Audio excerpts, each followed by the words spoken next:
We are very excited and grateful to have Yuval Ron with us today. Yuval Ron is an award-winning composer, record producer, touring and performance artist, peace activist, author, and educator who began playing the oud with the Bedouin tribes in the Sinai desert. Later on, he worked with Turkish, Iraqi-Israeli, Palestinian, and Armenian master musicians. His style of playing is also influenced by Gypsy-Flamenco, Andalusian, blues, and jazz music. Yuval met Dr. Ibrahim Jaffe years ago and became a friend of the Chatelier Sufis. Sufi Center Minnesota has sponsored concerts by Yuval and his ensemble over the past 12 years to enthusiastic reception. He embodies the unity found in all wisdom traditions and offers that transmission to his audiences through his vast knowledge of world music and teaching stories. This is a unique opportunity to spend time with someone who is a master of his art. He truly has the heart of a Sufi. This hour will offer a taste of an extended series Yuval is presenting through the University of Sufism. That series starts November 12th, and I'll post a link in the chat where you can go for additional information and registration. Today, Yuval will be introducing us to healing sounds of the Western traditions. Yuval, welcome, and thank you for being with us today. Thank you, Abdullah, and thank you for joining us. Salam and shalom to all of the friends that are with us. And I would like to invite you to start this meeting with a sound meditation exercise. And this is just a little taste of the power of sound. The power of sound, how sound affects us. So this is a little experiment. We are in the laboratory. Imagine we are researchers and we are doing an exercise. The exercise is just to listen to the sound of the oud, this instrument, and I will play on the oud a short improvised piece that have two parts. But I will not tell you when I'm going from part A to part B. I will smoothly go from A part to B part. And what I'd like you to do is just focus on the sound and be cognitive to what kind of feelings, emotions, colors, images come to you with the sound in the first part versus the second part. And I bet that all of you will feel when I moved from part A to part B. You will know. Here we go. So you may close your eyes, you may keep your eyes open, but just bring yourself back to the sound. If your mind wanders around and you have other thoughts that are sort of thoughts of, oh, I have to deposit a check tomorrow in the bank, things that are not related to what we're doing right now, just say to that thought, I will get back to you later. I want to focus back on the sound. Always bring your mind back to the sound. So here we go. Enjoy this 5 or 10 minutes of just sound meditation.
So now I would like to invite anybody who noticed the two different parts of this musical meditation and what would be the words you could use to describe the difference in color, difference in feelings, emotions.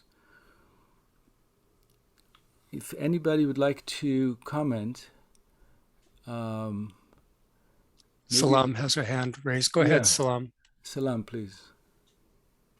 Alhamdulillah. Sorry, I was having a little difficulty getting the right one. The first part, I got an image of just being completely at peace, floating in the ocean. And the waves were very gentle, and the sun was coming down, and I just felt a deep peace. Yes. And then I could tell when it switched, and I got an image of people riding camels across the desert. Yes. And Said bin Yunus was doing a teaching today about the people, the Muslims going back to the mosque. And so I just kind of had this sense that it was the caravan of Muhammad and his followers on their camels going back. Mm-hmm. Excellent. So thank you very much for sharing. So what we noticed is that and I'm going to take a credit for a second here, I, as the musician, managed to control your thoughts with just music. I managed to change your thoughts from thinking about one image to another image. And I'm not even in the same room with you. And I didn't even say a word. Mm-hmm. And it's only with sound vibration. And I particularly chose certain sound vibrations for the first part and second sound vibration for the second one. Now, it's not about me.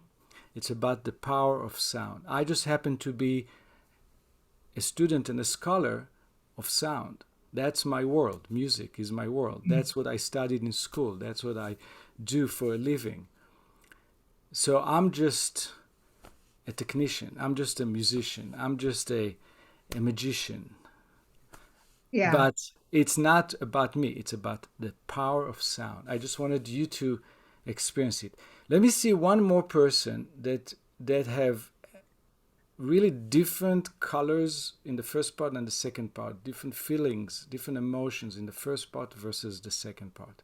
Anybody else would like to share? Sean, go ahead and unmute yourself, please. Sean, please. Hi, Yuval.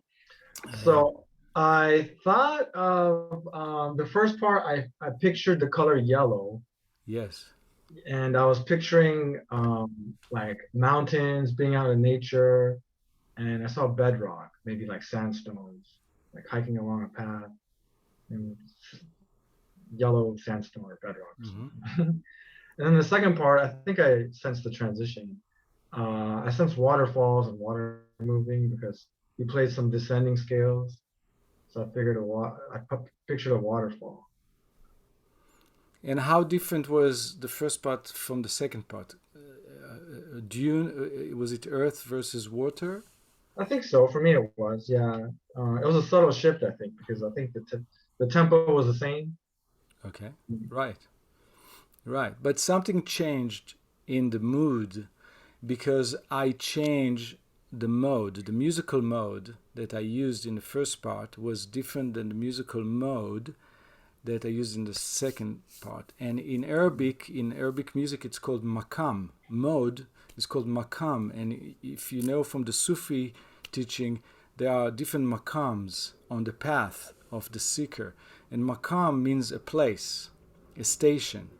So each musical mode is a different station. And there's a reason for why a certain musical mode is used for a certain prayer or for a certain ritual in the Middle East. Across the religions, it doesn't matter which religion it is, in the Middle East they use these musical modes to convey certain emotion and certain sense of places. And so this is all done with music, with sound. And we just see how sound affect our brain. Sounds affect our mind. It's a very intimate process. And we think, oh, music therapy, what music can do for me? How can sound affect our health? How can music affect our health? Well, music has incredible power over us because it penetrates us and it goes through our brains, through our nervous system, and can affect vibrations within our body. And so the whole exploration that we're going to explore starting next weekend, 13 sessions of this wonderful series that the University of Sufism put together with me, is exploring different wisdom traditions, from the Sufi tradition to the Hebrew tradition to the Qigong tradition of Chinese medicine to Ayurvedic medicine of India to Nada yoga, the yoga of sound. There are so many different wisdom traditions around the world that the ancient explored. In each tradition, there were ancient masters that explored sound and explored how sound is connected to health and how different vibrations affect different organs, different mind conditions. And so this is a wonderful, wonderful and fascinating practice and research field that I've been involved with for many years. And the wonderful thing about this time in history is that neuroscientists in the West have been exploring this world through neuroscience studies. So there's numerous studies of what's going on in the brain when you chant, when you sing, when you improvise jazz versus playing classical music. What's the difference in the brain? There are so many studies, and some of the neuroscientists in that field have been my colleagues, and I've been involved in some of the books that were written, some of the curriculums that were written for universities and institutions. So I have this advantage of working with the scientists and hearing what they have to say about the ancient traditions that I researched from the ancient East, from India, from Israel, from Turkey, from Iran. And so the neuroscience now is confirming what the ancients have told us, that the world is made from sound. The whole world is a set of vibrations, complex set of vibrations. Everything is a vibration. The chair is patterns. The atoms are moving. Everything moves. Stones are moving. Inside the stones, there's vibrations. We are just not so sensitive to sense that. But there is vibration. If you look with enough strength of tools, you could see that there are movement in everything in this universe. Everything is moving. And by creating sound, you can affect the movement of vibrations inside your body and outside of your body. And so we can heal and we can affect our health positively with sound. So every session in the series will be exploring different wisdom tradition of sound. And I'd like to share with you today a practice, maybe two practices we'll do today. The first practice comes from the Hebrew tradition, Kabbalistic, mystical Hebrew tradition, and that has to do with the four elements: fire, water, earth, and air. So, the four elements. Everything is made with the four elements. You bake bread, for example. The bread that we eat, the bread is a combination of those four elements. You need fire to make bread. You need earth, the seeds, the wheat, it comes from the earth. You need air in order for the fire to burn, and you need water. So bread is a combination of the four elements. Inside our body, there are four elements. Our digestive system consists on the element of fire. Element of fire is an energy. It's not that we have a fire in our belly that burns the food. It's not literal fire. It's an energy. And the energy of fire is an energy of destruction, of breaking down elements. We have to break down our food. We have to. We are destroying the beautiful apple. When we eat an apple, we are destroying this beautiful apple, but it becomes building blocks for hopefully beautiful things we will do in the world. You see? That's why, the Sufis often bless the food before they eat. They say, may this become love. May the food that we eat and we destroy by eating it become part of what we do in the world, and hopefully what we do in the world is love. So the food is investment in the love that we put out into the world. So that's fire. The element of water. The element of water is the energy of flow of water. Water is generosity. Water is continuous flow, creativity, intimacy. So if our energy of water in our body doesn't flow well, we may have problems with intimacy, problems in communication, problems in expression, problems in creation, because there's not a good flow. Like water flows very freely. It's the strength of water, is the flow, is the characteristic of water. Air is the element of spontaneity, of freedom. If we don't have the energy of air in us, we are not very spontaneous, and we are very predictable and very stiff. Air goes in all directions. Fire goes up, water goes down, air goes in all directions. It's complete freedom. It's anarchy almost. We need a little bit of anarchy, a little bit of spontaneity, a little bit of unpredictable freedom.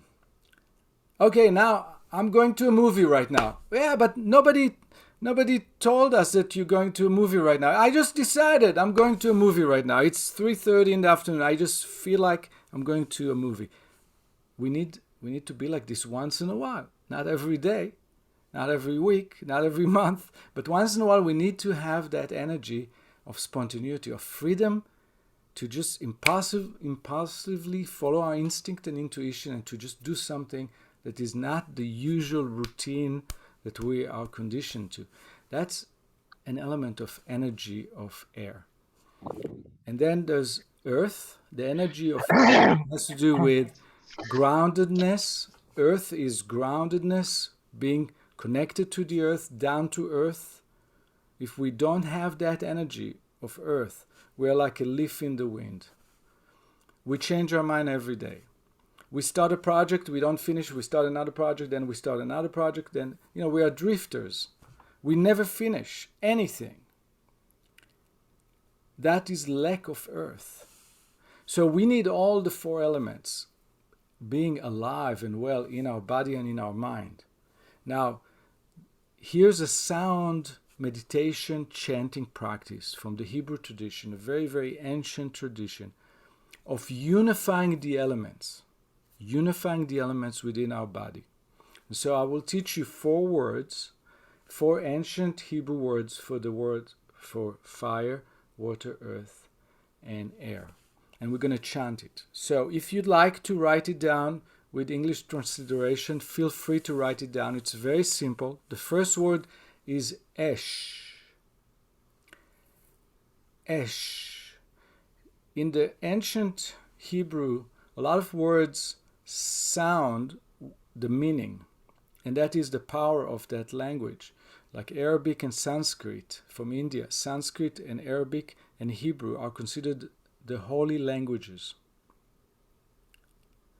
For Muslims, Arabic is considered the holy language.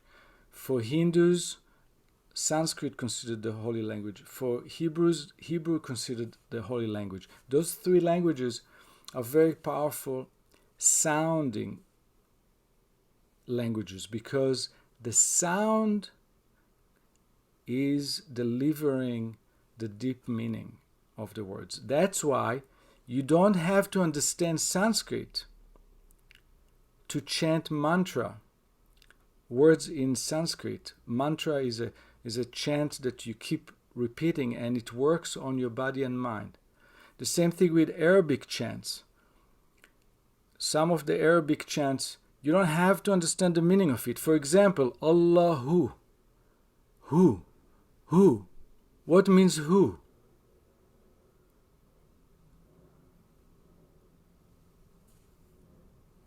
There's no meaning being given by most of the teachers that you would go to and ask, but what is who? They may tell you, just chant who. Just chant who. Allahu. Allahu.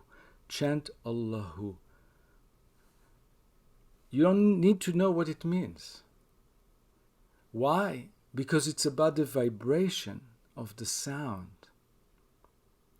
The vibration of the sound vibrates your brain and your nervous system and every cell in your body and organizing it in a harmonious way.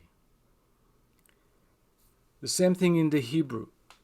The Hebrew is an ancient holy language that has sound built into the words. And so you don't have to understand the words because the sound is doing the work. So here we go. The word Esh means fire. You can hear it. You can feel it. Esh. Fire. It's right there. So write down Esh. E-S-H. Esh. The second word is mime. Mime. M-A-I-M. Mime. It means water. And you can hear it in the sound. Mime. You hear a wave. Mime. You hear the softness, the gentleness of water. Mime. You hear also that water can be a tidal wave. You hear the m and the m, the 2 sounds of the consonant m bordering this wave. Mime.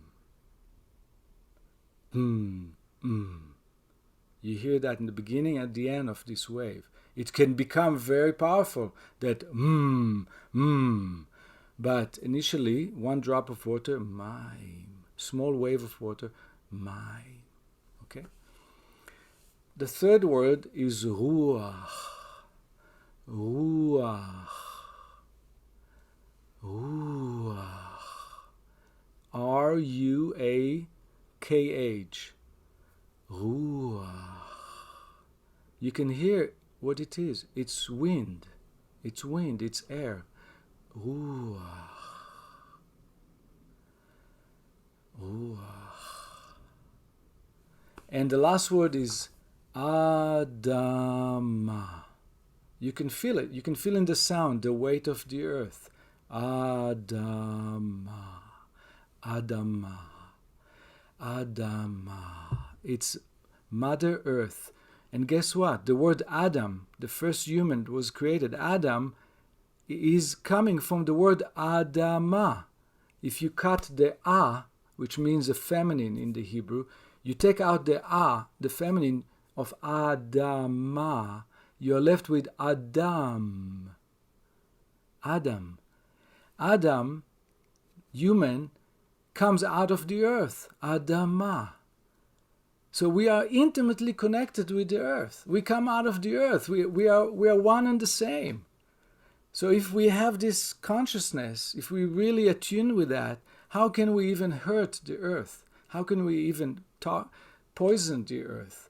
Because the earth is us and we are the earth. Because we are out of the earth. Adama. Mother Earth. Adama. Adama. Okay, so the practice is unifying the elements, bringing those elements into our body and unifying them, awakening them in our body. It's embodiment practice. It's very powerful because you bring it to your body. It's not intellectual. Now, we're going to chant these 4 words, and then we're going to do it with the music. But right now, we're just going to say it like this.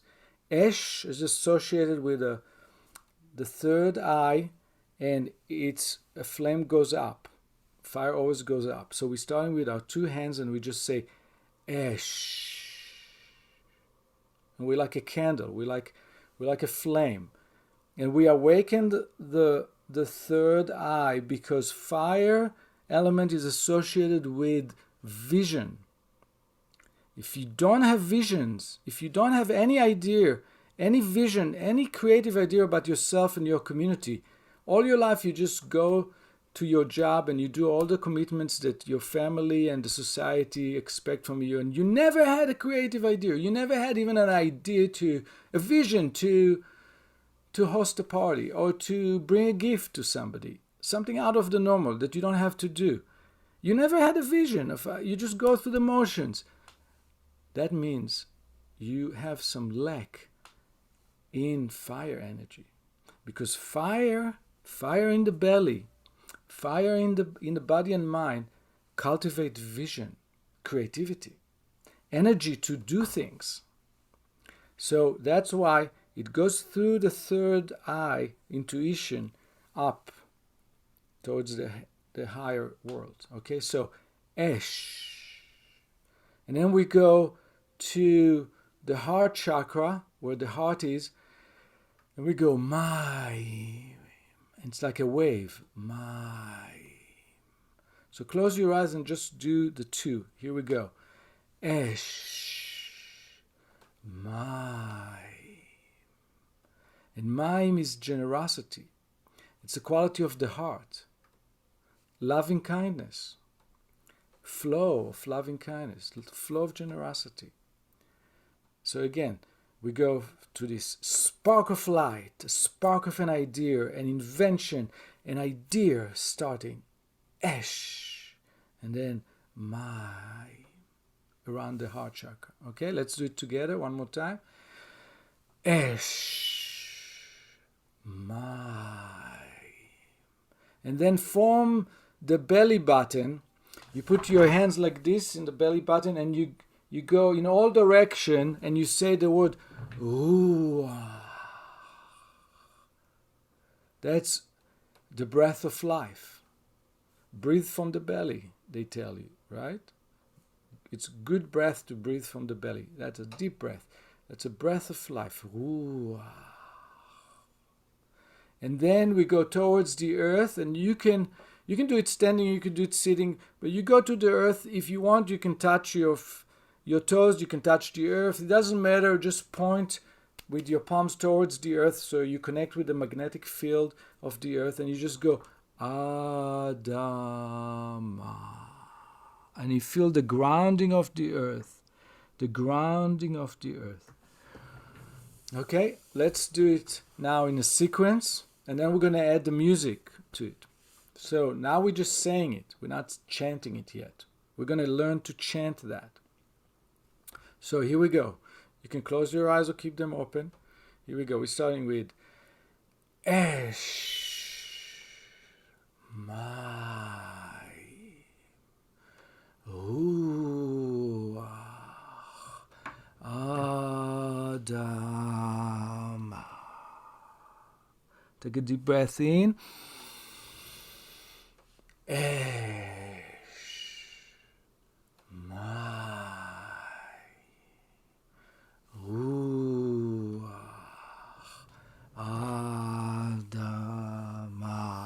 Now you can do it standing. Esh, my, ruach. Bend your knees when you do ruach, and then down to the earth.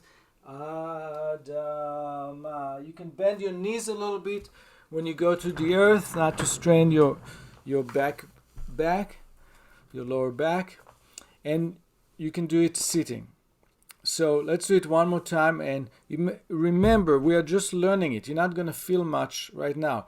If you do this for half an hour, non-stop, really, this is a meditation practice. If you meditate on it and do the movement and the chanting, you will get the effect of unifying and awakening the four elements, the energies of the four elements in your body and your mind. Imagine if you do it in the morning before going, let's say for 10 minutes. You do it non-stop for 10 minutes. This is going to affect your day. It's going to affect the way you relate to anybody that you meet that day. It's going to affect the people that meet you. It's going to ripple through the world. It's amazing. It's an attunement practice. It's going to make you feel good. It's going to make you feel whole. So let's do it one more time, and then I'll teach you the chant. Okay, so one more time, just saying it. Here we go. Take a deep breath. Esh, my, ruach, adama. Again. Esh, my, ruach, adama. A-D-A-M-A, Adama. Okay.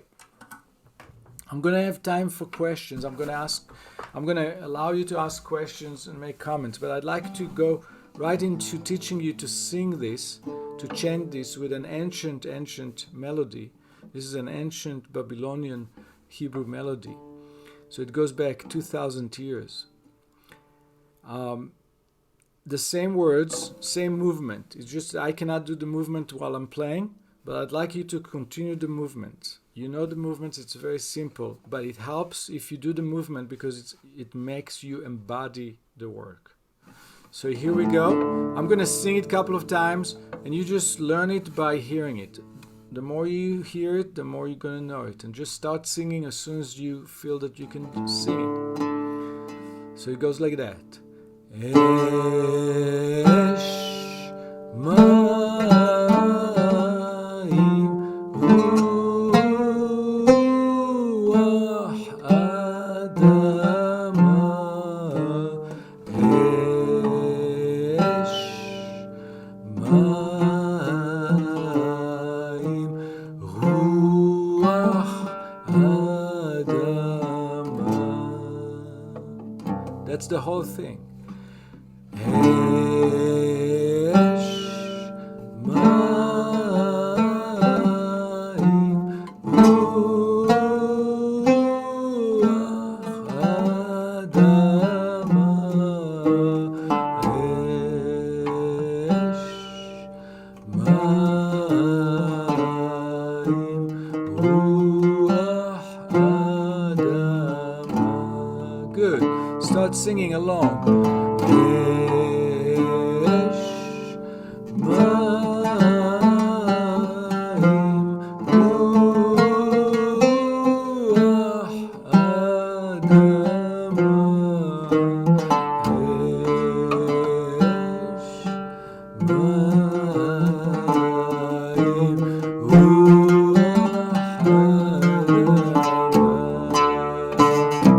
Again.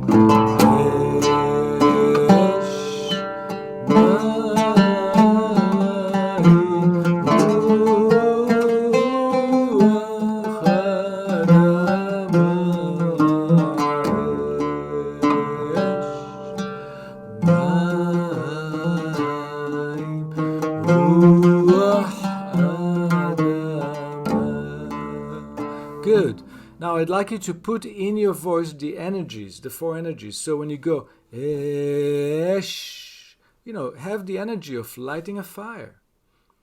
Don't be timid. It's a fire. It's serious. It's energy. If you don't strike stone and stone with enough energy, it's not going to create a spark. So there has to be an energy. Esh. And then mime. Put the energy of loving kindness, the quality of the heart, the water that feeds everybody. Every plant on the side of the hill is getting water. The water doesn't discriminate. Water doesn't go down the hill and say, oh, I'm going to water this tree, but I'm not going to water that tree because I don't like that tree. No, the water goes down the hill. Everybody getting water. So the quality is loving kindness, a flow of loving kindness from your heart out. So feel the love, put the love in that word. And then ruach is complete freedom. It's wind and it's breath of life. Ooh, like make your voice create wind there. Ooh. And then Adama. Feel the groundedness of Mother Earth, the good, humble weight of loyalty and somberness and weight and foundation.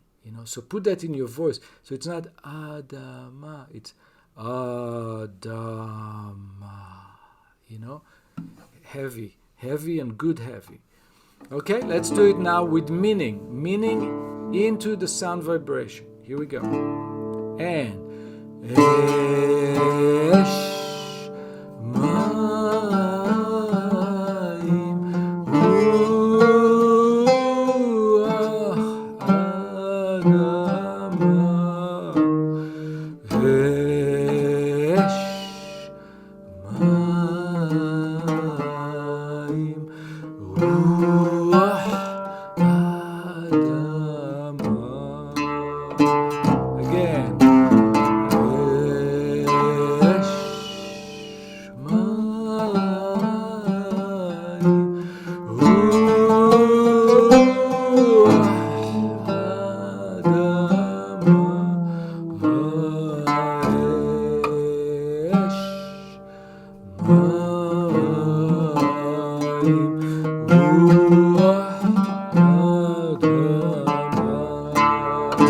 again.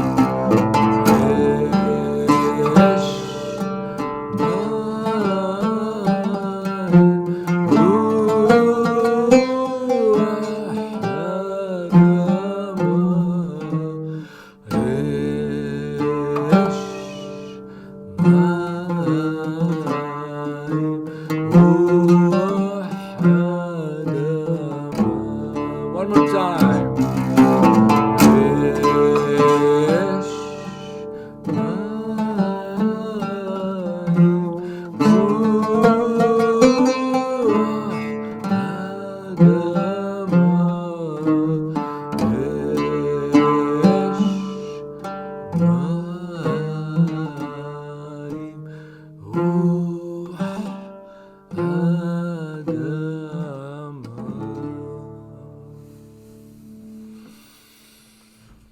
Take a deep breath in, close your eyes.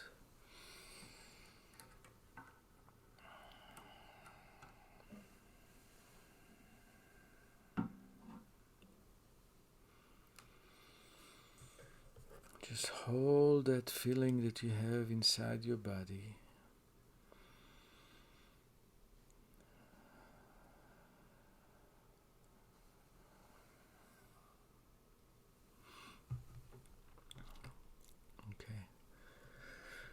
So I would like to invite one or two voices, one or two friends to share how do they feel, and if they have any question, how do you feel now compared with before we did this exercise? And remember, this is just a sample. This is not the full length practice.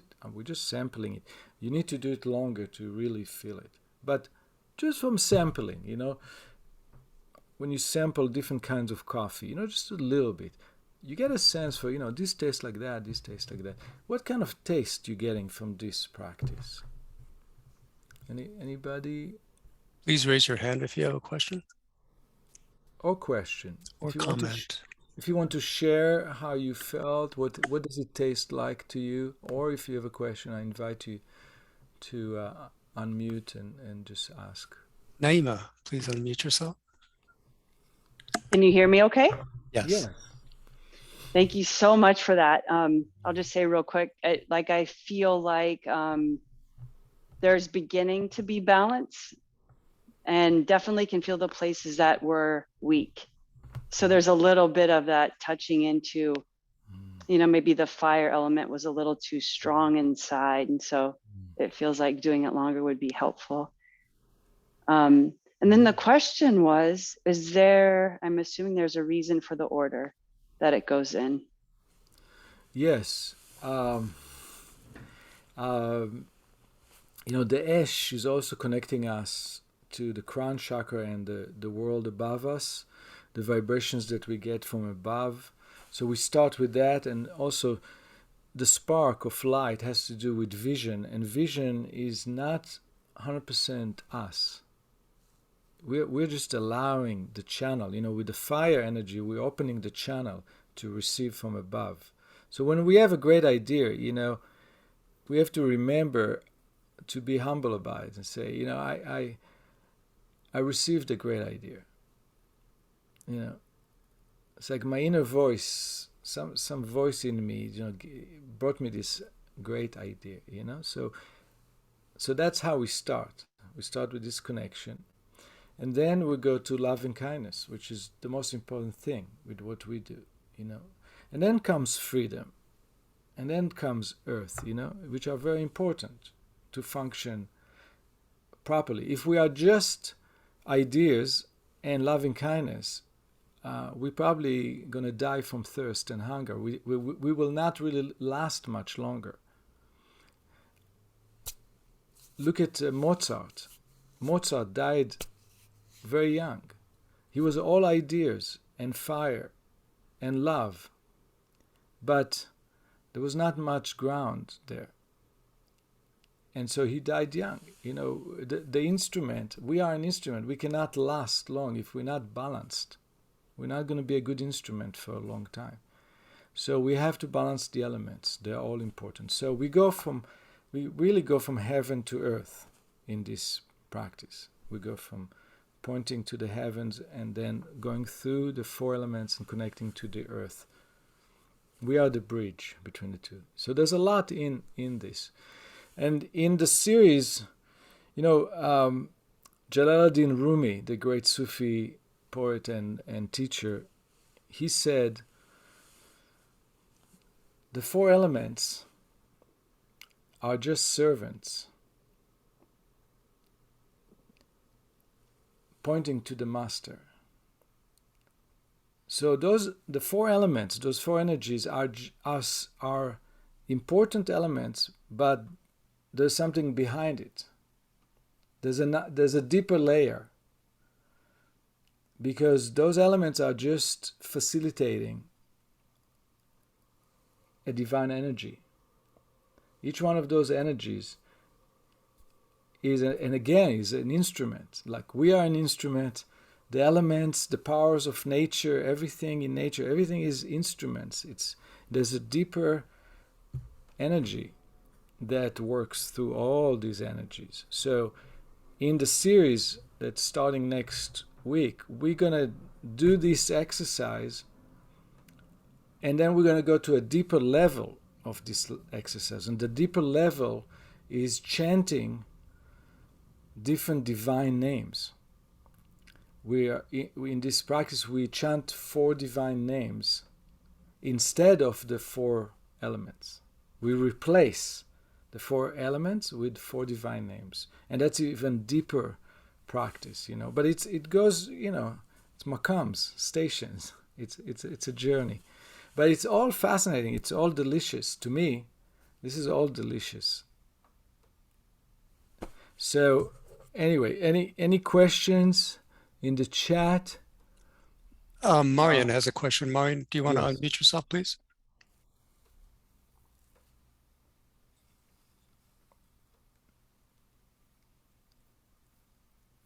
I can't hear. Yeah, now I'm unmuted. Okay. I should have known from your name, Yuval, but I came in late and I was surprised that we were doing a chant in Hebrew. And it was really delightful that even though I came in late, I knew what it all was. So I'm appreciative of that. It felt very familiar and very comfortable. Wonderful. Thank you. In the series, we're gonna work with Hebrew, with Arabic, with Sanskrit. These are the three sacred languages of the ancient world, of the wisdom traditions. So the three main languages that we're gonna work with. If there's no other questions or comments, I would like to, yeah. I think Guido had his hand up. Do you want to ask a question, Guido? Yes, I'm an amateur musician playing double bass, and I was wondering ability to get more info about the makams or the ragas and how to use them. Yes, So yeah, I invite you to email me directly, so I can give you some more information. But that's a lifelong study of makams and ragas. Ragas are the modes of India. They are ragas, and then in the Middle East they are called makams. And it's two different systems. Of the makam system is in the Middle East, and ragas is in India. And then there's also Persian musical modes that are another system. It's a whole ocean. Each one of them is an ocean to explore. And I can give you some more information if you email me to yuval@yuvalronmusic.com. Don't forget the word music there. Otherwise, it's not going to get to me. So yuval@yuvalronmusic.com. And also, if you're curious, I have a book called Divine Attunement, and there's one chapter there about the musical modes. It's called The Vanishing Modes, and it's an interesting chapter about the subject. It's a book of mystical stories about sound and spirituality, and one chapter is dedicated to the modes. The book is called Divine Attunement. yes. Yes. Is there any more questions or comments? Not at this time, Yuval. Okay, great. So maybe for conclusion, I'd like to share with you a Turkish Sufi chant, an ilahi, a devotional chant, with those words that I mentioned earlier, the sacred words of the sacred names, Allahu. And I wanted to share with you one of the interpretations that I learned from my teachers in the Inatiya Sufi order, which originally was called the International Sufi Order, which comes originally from India through a great Sufi teacher named Hazrat Inayat Khan, who came to the West. He was the first Sufi that came to America and started a Sufi order in America more than 100 years ago. And so the word Allah and who, as I mentioned, who is a secret sound. It's a secret name, and often it is not explained. It's not translated. So we're gonna deal with it when we get to the sessions about Sufi sacred chanting in the series. If you join me for the series, when we get to the chapters about the Sufi sacred healing sounds tradition, we will dive into the sound of who and what it means and different interpretation. But right now, let's just accept it as a sacred sound that is not being translated. It's just a sound, who. It's a little bit like Om in the Hindu tradition. In yoga, You go to yoga class and you chant Om, Om. And we're going to learn about this in the series, about why it's not exactly accurate to chant it as Om. It's actually a slightly different sound. But what does it mean? You go and you ask the guru, what Om means. It's a sound. It's the foundation of the universe, they're going to tell you. This is the sound that is the foundation of the universe. But you say to the guru, but what does it mean? I want to know what it means. It's a sound. It's holding the whole universe. It always been and always is and always will be. Yes, but what does it mean? What Om means? It's just a sound. It's a sound vibration that has a certain function, that does something, but it's just a sound. So the sound Hu in Sufism is similar in that sense that not many teachers would venture to explain a meaning or prescribe a translation of that word. It's a sound. It's a sacred sound. Now, the word Allah means God in Arabic. But that's literal meaning. And since we are seekers and we are mystics and we are interested in the beyond the literal meaning, we would like to look into this sacred sound, Allah, and try to understand what it means. So there are many different mystical interpretations, but one of them from the Hazrat Inayat Khan lineage is that the word Allah is made from two words, Al and Ha.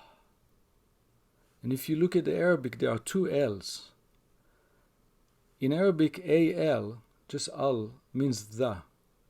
So, for example, Alhambra, the fortress Alhambra in Granada, Spain. Alhambra means the Hamra. Hamra means red stone. Hamra is red stone in Arabic. So Al-Hamra is red stone. Algebra, it's an Arabic word. Algebra, it's the number.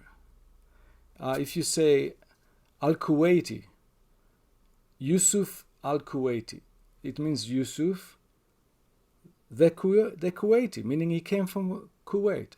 Al-Kuwaiti. Al means just the, but that's one L. But in the word Allah, there's two L's. And when there's two L's, it's extra emphasis. It's not the, it's the. Now we're asking, but the what? It's the Al.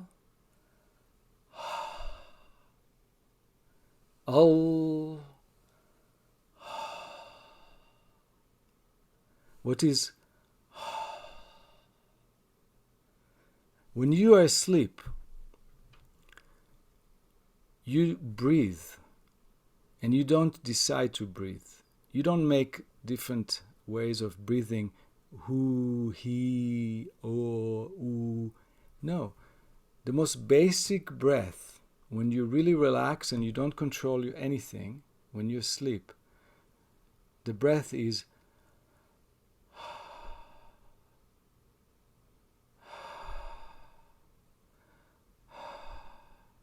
this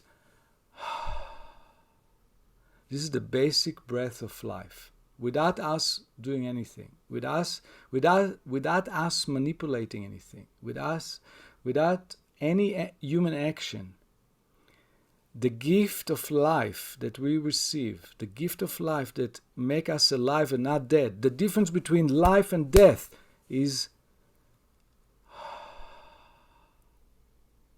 it's a sacred breath of life that was breathed into Adam through the nostrils. and made Adam become from clay to being human, alive. So our aliveness, our divine life force, our breath of life is on the most basic vibration, is the vibration of. And so Allah is the breath. It's not any breath, it's the breath, the divine breath, the breath of life, the breath that was given to us. That is the meaning of the sacred name Allah. So whenever we say Allah, Allah Akbar, Allah, Subhanallah, Alhamdulillah, every Allah, Inshallah, every Allah is really, what we're saying is the breath of life, the divine breath of life. And that is the name on this physical plane, because we are on this physical plane.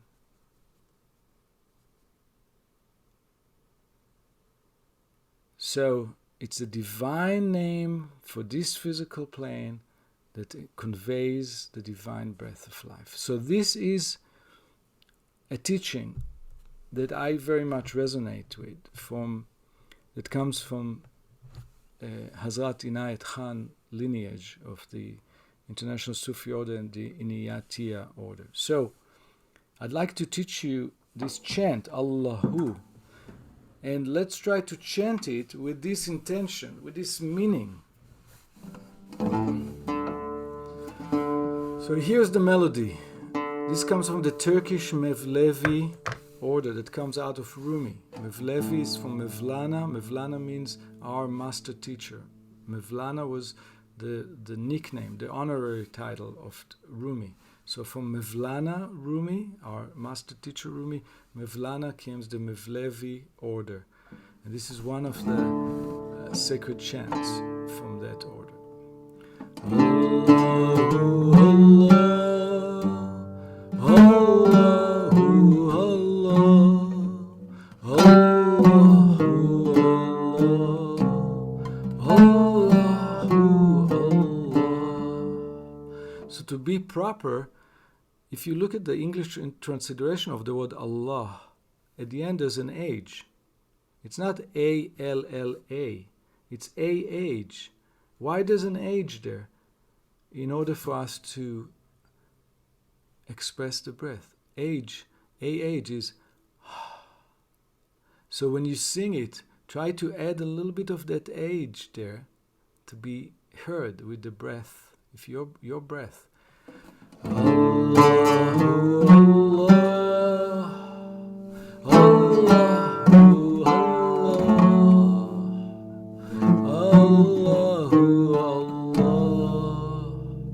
Allahu Allah. Now it has to be very nuanced, very nuanced, not exaggerated. It's kind of hidden there, under the A. It's at the end of the A. Allahu Allah, Allahu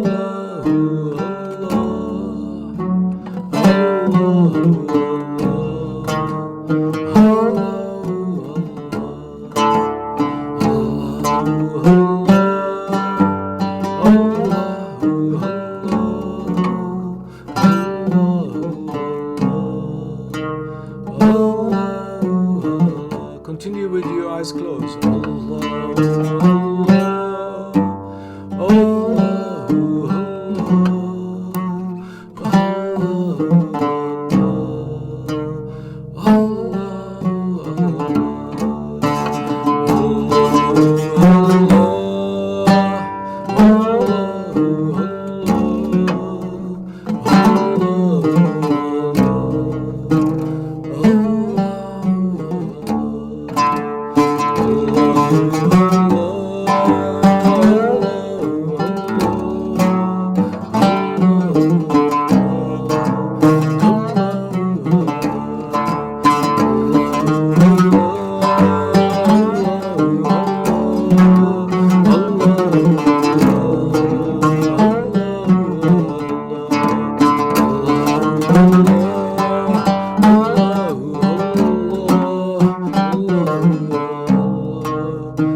this sacred chant, again, we're just sampling, we're just warming up. We're not doing it for real. Doing it for real is, you do it for 30 minutes, for 20 minutes, for 40 minutes. It's ecstatic practice. It's ecstatic practice. You chant it and you chant it and you forget the world. You forget yourself. You forget yourself. That's the important thing. And that it becomes ecstatic. If you forget yourself, that is the definition of ecstatic experience. You forget about time. You forget about yourself. In Greek, ecstasy means to go outside of yourself.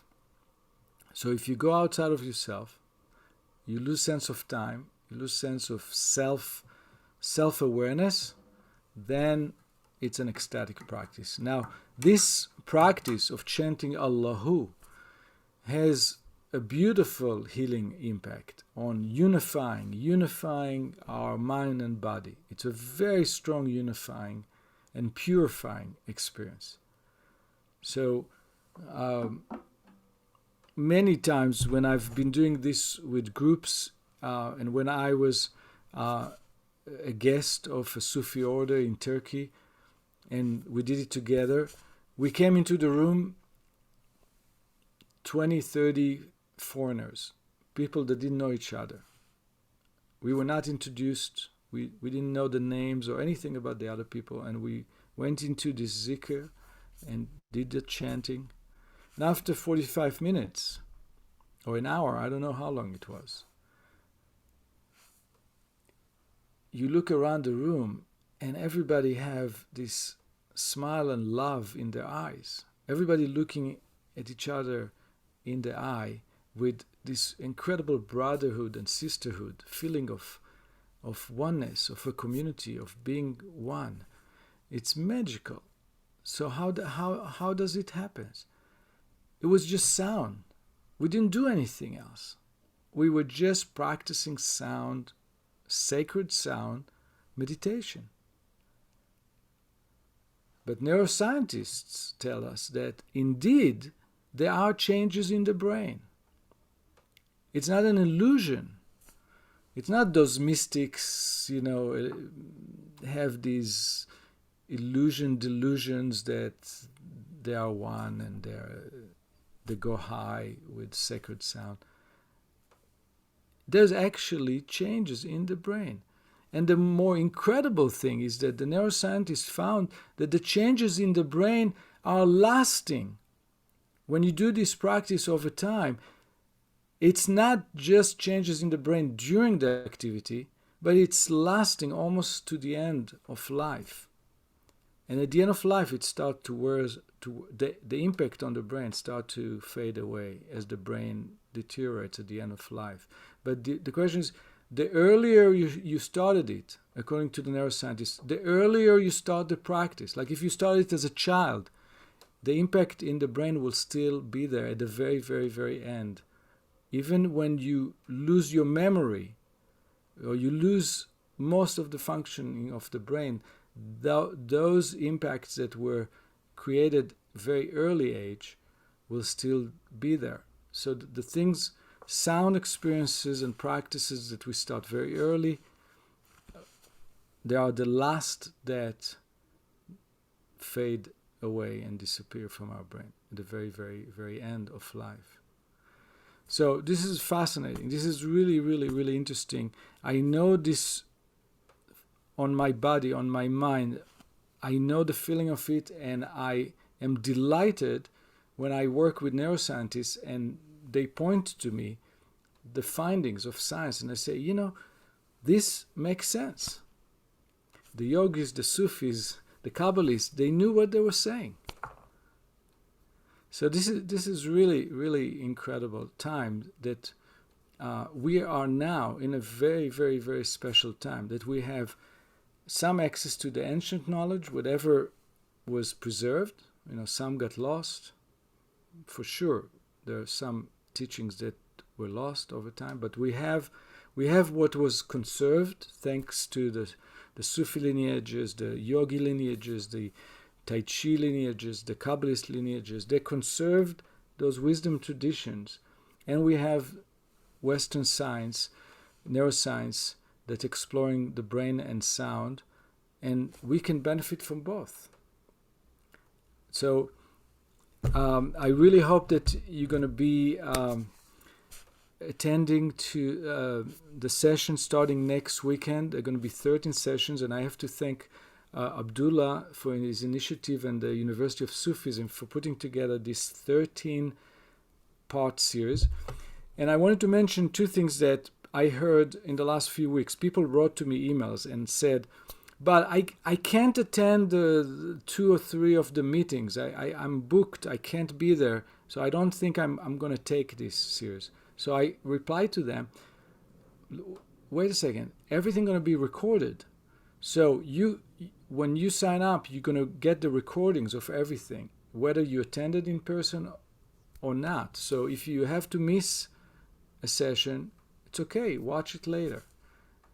That's one question and answer. The other question and answer was, let me see. It just escaped me. But if it would come to me, I will share with you through email. But it was a technicality. It was a logistic question. One of my students said, they didn't know if they can afford it. And I said, talk to Rahma, talk to Tracy. She's wonderful and she's very flexible and she can work out things. So they work out things. I don't know what they worked out, but they worked it out. So I told Rahma, I don't want tuition to block somebody's access to this really incredible and fascinating experience. So talk to her, work it out with her if this is an issue. So that is the two things I wanted to share. And again, if you guys have any questions that I can answer right now, great. If not, I'll sign off and I'll see you next week, I hope. So thank you, Yuval, for this taste of the series that you'll be presenting. The link for information and registration is in the chat, and the contact information for Rahma Tracy is also in the chat for what Yuval just spoke about. And I can tell you this is going to be really, really special. So I invite everybody to come. Don't let anything block you from coming if your heart desires to come. So again, thank you, Yuval. It's such a treat to be with you and to have you and to sit at your feet and learn from you and with you. So we really appreciate you so much. I can't wait to see you all next weekend. It's going to be Saturday, not Sunday. Saturday at 11 a.m. Pacific, but I believe it's 1 o'clock. Is it 1 o'clock your time? 1 o'clock Central Time, 11 o'clock Pacific, 1 o'clock Central, 2 o'clock Eastern. Yes. Okay, very good. Okay, my friend, have a good week, and I'll see you, I hope, next Saturday. Be well. Thank you, Yuval.